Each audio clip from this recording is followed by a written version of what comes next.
ಶಿವಮೊಗ್ಗ ನಗರದ ಊರುಗಡೂರಿನಲ್ಲಿ ಇತ್ತೀಚೆಗೆ ಹತ್ಯೆಯಾದ ವಿದ್ಯಾರ್ಥಿ ಬಾಲಕ ಸಂಕೇತ್ ಮನೆಗೆ ಮಾಜಿ ಗೃಹ ಸಚಿವ ಹಾಗೂ ತೀರ್ಥಹಳ್ಳಿ ಶಾಸಕ ಆರ್ಗ ಜ್ಞಾನೇಂದ್ರ ಮತ್ತು ಮಾಜಿ ಶಾಸಕ ಹರತಾಳು ಹಾಲಪ್ಪ ಭೇಟಿ ನೀಡಿ ಪೋಷಕರಿಗೆ ಸಾಂತ್ವನ ಹೇಳಿದರು. ಆ ಬಳಿಕ ಮಾಧ್ಯಮಗಳೊಂದಿಗೆ ಮಾತನಾಡಿದ ಶಾಸಕ ಆರ್ಗ ಜ್ಞಾನೇಂದ್ರ ಭಾವುಕರಾಗಿ ಅನೇಕ ವಿಚಾರಗಳನ್ನು ಹಂಚಿಕೊಂಡರು. ಸಂಕೇತ್ ಹತ್ಯೆ ವಿಚಾರ ಕೇಳಿ ಅತ್ಯಂತ ನೋವಿನಿಂದ ಸಾಂತ್ವನ ಹೇಳಲು ಬಂದಿದ್ದೇನೆ. ಮಕ್ಕಳನ್ನು ಕಳೆದುಕೊಂಡ ನೋವು ಏನೆಂಬುದು ನನಗೂ ಅನುಭವವಾಗಿದೆ. ನಾನು ನನ್ನ ಮಗಳನ್ನು 5 ವರ್ಷದ ಮಗುವಾಗಿದ್ದಾಗ ಕಳೆದುಕೊಂಡಿದ್ದೆ ಎಂದು ಅವರು ಸ್ಮರಿಸಿಕೊಂಡರು. ಸಂಕೇತ್ ಹತ್ಯೆ ಮಾಡಿದವರಿಗೆ ಯಾವುದೇ ವಯಸ್ಸಿನ ರಿಯಾಯಿತಿ ನೀಡಬಾರದು. ಸರ್ಕಾರ ವಿಶೇಷ ವಕೀಲರನ್ನು ನೇಮಕ ಮಾಡಿ ಹಂತಕರು ಸಾಯುವವರೆಗೆ ಜೈಲಿನಲ್ಲಿ ಇರುವಂತೆ ಕಠಿಣ ಶಿಕ್ಷೆ ಕೊಡಿಸಬೇಕು. ಊರುಗಡೂರು ಭಾಗದಲ್ಲಿ ಈ ಕೂಡಲೇ ಪೊಲೀಸ್ ಠಾಣೆ ತೆರೆಯಬೇಕು. ಇಲ್ಲಿನ ಅಲ್ಪಸಂಖ್ಯಾತರ ಕಾಲೋನಿಗಳಿಗೆ ಪೊಲೀಸರು ಹೋಗಲು ಉದಾಸೀನ ತೋರುತ್ತಿದ್ದಾರೆ. ಅಂತಹ ಕೆಲಸ ಮಾಡದ ಪೊಲೀಸರನ್ನು ಕೂಡಲೇ ಎತ್ತಂಗಡಿ ಮಾಡಬೇಕು ಎಂದು ಅವರು ಒತ್ತಾಯಿಸಿದರು. ರಾಜ್ಯದಲ್ಲಿ ಕಾಂಗ್ರೆಸ್ ಸರ್ಕಾರ ಬಂದ ಮೇಲೆ ಇಂತಹ ಕೃತ್ಯ ಎಸಗುವವರಿಗೆ ಧೈರ್ಯ ಬಂದಿದೆ. ಏನೇ ಮಾಡಿದರೂ ಸರ್ಕಾರ ನಮ್ಮನ್ನು ಕಾಪಾಡುತ್ತದೆ ಎಂಬ ಭಾವನೆ ಅವರಲ್ಲಿದೆ. ಈ ಪ್ರಕರಣದಲ್ಲಿ ಹಂತಕರ ವಯಸ್ಸು ನೋಡಿ ಸುಮ್ಮನೆ ಬಿಟ್ಟರೆ ಮುಂದೆ ಇವರೇ ದೇಶಕ್ಕೆ ಕಂಟಕಪ್ರಾಯರಾಗುತ್ತಾರೆ. ಆದ್ದರಿಂದ ಇವರಿಗೆ ಕಠಿಣ ಶಿಕ್ಷೆ ಆಗಲೇಬೇಕು ಎಂದು ಆರ್ಗ ಜ್ಞಾನೇಂದ್ರ ಸರ್ಕಾರವನ್ನು ಆಗ್ರಹಿಸಿದರು. ಒಂದು ಸಣ್ಣ ಬ್ರೇಕ್ ಮುಗಿಸಿ ಆರ್ಗ ಜ್ಞಾನೇಂದ್ರ ಅವರು ಈ ಘಟನೆ ಬಗ್ಗೆ ಏನೇನು ಹೇಳಿದ್ದಾರೆ ಕೇಳೋಣ ಬನ್ನಿ. ಸರ್ಫಾ ಕೋಟ್ಸ್ ರವರ ಸುದೀರ್ಘ ಬಾಳಿಕೆಯ ಸುಂದರವೂ ಆದ ಜಲಾಧಾರಿತ ಪರಿಸರ ಸ್ನೇಹಿ ಪೇಂಟ್ಗಳನ್ನೇ ಬಳಸಿ. Sarfa luxury emulsion paint, odourless, low VOC, good for health, good for earth. Sarfa quotes.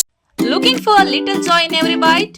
Dairy Fresh Ice Creams brings you 50+ natural flavors with no added colors and the real taste of fresh fruits. Made with goodness from the Malenadu region.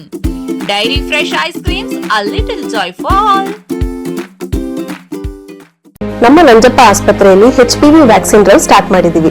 HPV human papilloma virus ತುಂಬಾನೇ ಸಾಮಾನ್ಯವಾಗಿ ಇರುವಂತಹ virus. ಈ ಗರ್ಭಕಂಠ, ಯೋನಿ, ಪುರುಷರಲ್ಲಿ ಶಿಶ್ನದ cancer, ಗುದದ್ವಾರ, ಗಂಟಲು ಕ್ಯಾನ್ಸರ್ಗಳಾಗುವಂತಹ chances ಇರುತ್ತೆ.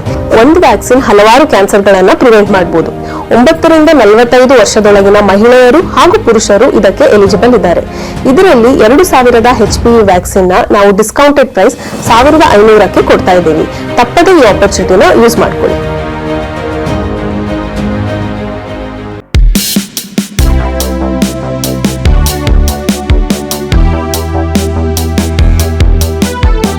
ಇತ್ತೀಚೆಗೆ ಸಂಕೇತ್ ಅನ್ನುವಂಥ ಬಾಲಕನನ್ನು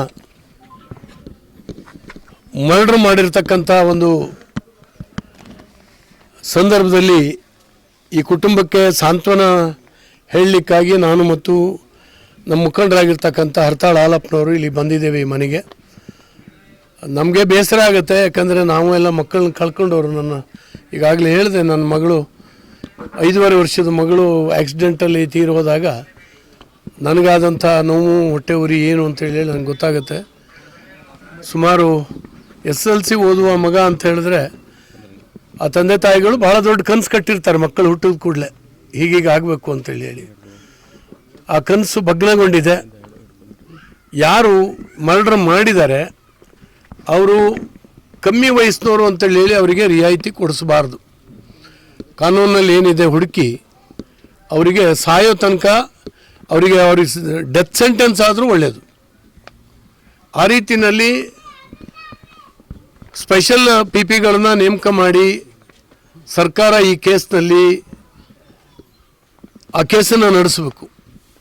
ಈಗ ತಂದೆ ತಾಯಿ ಹೇಳ್ತಾರೆ, ನಮಗಾದಂಥ ನೋವು ಇನ್ಯಾವ ಕುಟುಂಬಕ್ಕೂ ಆಗದೇ ಇರಲಿ, ಆ ರೀತಿ ಮಾಡಿ ಅಂತೇಳಿ ನಮ್ಮ ಹತ್ರ ಎಲ್ಲ ಹೇಳ್ತಾರೆ. ಅನೇಕ ಕೇಸ್ಗಳಲ್ಲಿ ಮಾಡಿದ್ದೀವಿ, ಸ್ಪೆಷಲ್ PPಗಳನ್ನು ನೇಮಕ ಮಾಡಿದ್ದೀವಿ. ಅದನ್ನು ಮಾಡಬೇಕು. ಮತ್ತು ಎಲ್ಲಕ್ಕಿಂತ ಇಲ್ಲಿ 2 ಸ್ಟೇಷನ್ನ ವ್ಯಾಪ್ತಿ ಇದು. ತುಂಗಾನಗರ ಒಂದು ಸ್ಟೇಷನ್ನು ಸಾಕಾಗೋದಿಲ್ಲ, ವ್ಯಾಪ್ತಿ ದೊಡ್ಡದು. ಅದರ ಜೊತೆಗೆ ಇನ್ನೊಂದು ಸ್ಟೇಷನ್ ಆಗಬೇಕು ಅನ್ನೋದ್ರ ಜೊತೆಗೆ ಇರೋ ಪೊಲೀಸು ಇಲ್ಲಿ ಕೆಲಸ ಮಾಡಬೇಕು. ಈ ಅಲ್ಪಸಂಖ್ಯಾತರ ಕಾಲೋನಿ ಒಳಗಡೆ ಪೊಲೀಸರು ಹೋಗೋದಿಲ್ಲ, ಒಂದು ಭಯದಿಂದ, ಇನ್ನೊಂದು ಉದಾಸೀನ. ಕೆಲವು ಕಾನ್ಸ್ಟೇಬಲ್ಗಳು ನನಗೆ ಗೊತ್ತಿದ್ದಾಗೇ ಈ ಪೊಲೀಸ್ ಸ್ಟೇಷನ್ ವ್ಯಾಪ್ತಿನಲ್ಲಿ ಈ ಇಲ್ಲಿಗಲ್ ದಂಧ ಯಾರು ಮಾಡ್ತಾ ಇದ್ದಾರೆ ಅವ್ರ ಜೊತೆಗೆ ಶಾಮೀಲಾಗಿದ್ದಾರೆ ಅನ್ನುವಂಥದ್ದು ಕೂಡ ನನ್ನ ಗಮನಕ್ಕೆ ಬಂದಿದೆ. ಹಾಗಾಗಿ ಅಂತ ಪೊಲೀಸನ್ನು ಇಲ್ಲಿ ಇಟ್ಕೋಬಾರ್ದು, ಈ ಸ್ಟೇಷನಿಂದ ಎತ್ತಬೇಕು ಮತ್ತು ಎನ್ಕ್ವೈರಿ ಮಾಡಿ ಆ ಪೊಲೀಸರಿಗೆ ಶಿಕ್ಷೆ ಆಗಬೇಕು. ಇಲ್ಲದ್ರೆ ಎಷ್ಟು ಮಕ್ಕಳು ಸಾಯ್ಲಿಕ್ಕೆ ಸಾಧ್ಯ ಆಗುತ್ತೆ ಹೇಳಿ? ಇವರ ದರಿದ್ರತನದಿಂದ ಇವರ ಸಂಬಳ ಸಾರಿಗೆ ಎಲ್ಲದೂ ತಗೊಳ್ತಾರೆ. ಇಲ್ಲಿ ಕಾಲೋನಿ ಒಳಗಡೆ ಏನು ನಡೀತದೆ, ಯಾರು ಏನು ಮಾಡ್ತಾರೆ, ಗಾಂಜಾ ಯಾರು ಮಾಡ್ತಾರೆ ಗೊತ್ತಿದೆ. ಇವರೆಲ್ಲ ಹ್ಯಾಬಿಚುವಲ್ಸ್, ಇವರು ಮಕ್ಕಳು. ಇಲ್ಲಿಂದ ಎಳ್ಕೊಂಡು ಹೋಗ್ಲಿಕ್ಕೆ ಆಗೋದಿಲ್ಲ, ಅವ್ರಿಗೆ ಎಚ್ಚರಿಕೆ ಕೊಡೋಕ್ಕಾಗೋದಿಲ್ಲ ಅಂತೇಳಿ ಆದರೆ ಎಷ್ಟು ಜನರ ಮಕ್ಕಳನ್ನ ಆಹುತಿ ತೊಗೊಳ್ತೀರಿ ನೀವು ಹೇಳಿ? ಮತ್ತೆ ಇತ್ತೀಚಿನ ವರ್ಷದಲ್ಲಿ ಕಾಂಗ್ರೆಸ್ ಬಂದ್ರ ಮೇಲೆ ಇಂತಹ ಕೃತ್ಯ ಮಾಡುವಂತಹ ಒಂದೇ ಸಮುದಾಯಕ್ಕೆ ಭಾರಿ ದೊಡ್ಡ ಧೈರ್ಯ ಬಂದಿದೆ, ಬಹಳ ದೊಡ್ಡ ಧೈರ್ಯ. ಏನು ಮಾಡಿದ್ರು ಕೂಡ ನಮ್ಮನ್ನು ಬಚಾಯಿಸ್ತದೆ ಈ ಸರ್ಕಾರ, ಇದು ನನ್ನ ಸರ್ಕಾರ ಅಂತ ಅವ್ರಿಗೆ ಅನಿಸ್ಬಿಟ್ಟಿದೆ. ಇದು ಬಹಳ ನೋವಿನ ಸಂಗತಿ. ಎಲ್ಲ ಕಡೆ ಇದು ನಡೀತಾ ಇದೆ, ಎಲ್ಲ ಕಡೆ ನಡೀತಾ ಇದೆ.